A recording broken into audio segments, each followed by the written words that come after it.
support, and I don't just mean blending the opposition, without active support, comprehensive health care reform is going to be extremely difficult to achieve.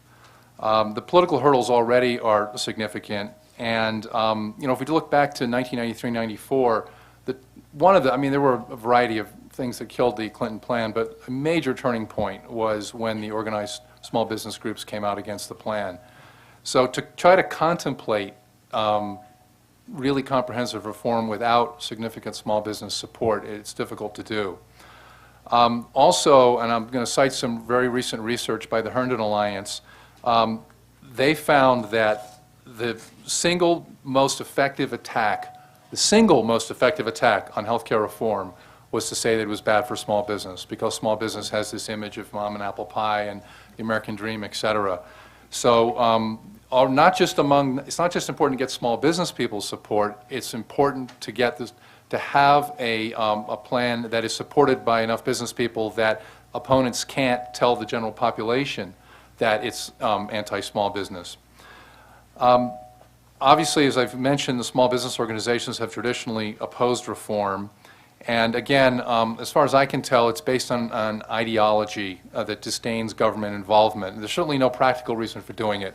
We can all understand why an insurance trade group or a pharmaceutical trade group would oppose healthcare reform, but it's unimaginable to me why a small business trade group would oppose reform, and yet they do.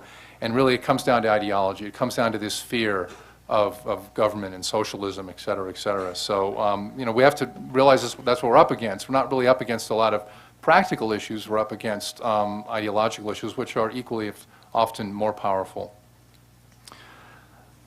So the good news, Adam asked me to make sure I expressed hope to everybody for dealing with small businesses, because I understand in Colorado you've run into just a real buzzsaw so far in dealing with business organizations. Well, obviously it's not easy, and I don't have a magic pill that's going to solve everything. But I do want to cite some of the work that we've done and some of what's going on in California, at least to give a glimmer of hope for how this might go.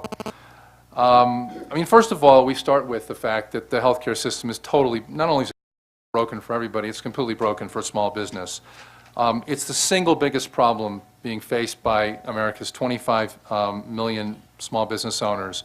And by the way, this represents 52% of the private sector workforce, 75% of net new jobs, source of most innovation in our economy. And we have a fundamental healthcare system that's broken for these people.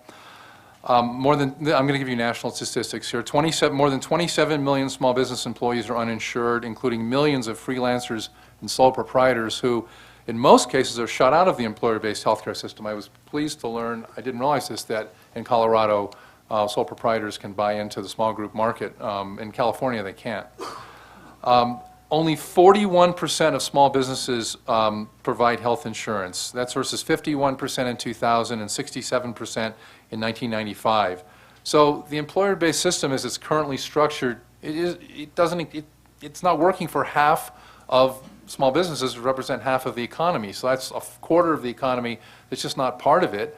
And the other quarter, the other half of the other half, the coverage isn't that great. So, you've just, by definition, you have a system that's not working for small business. Just a couple other statistics. Health insurance premiums in the California small group market rose 53% between 2003 and 2006 and 125% since 1999. I guess that's not quite as much as the, 140% in 5 years that you cited. So anyway, we could go on and on with this.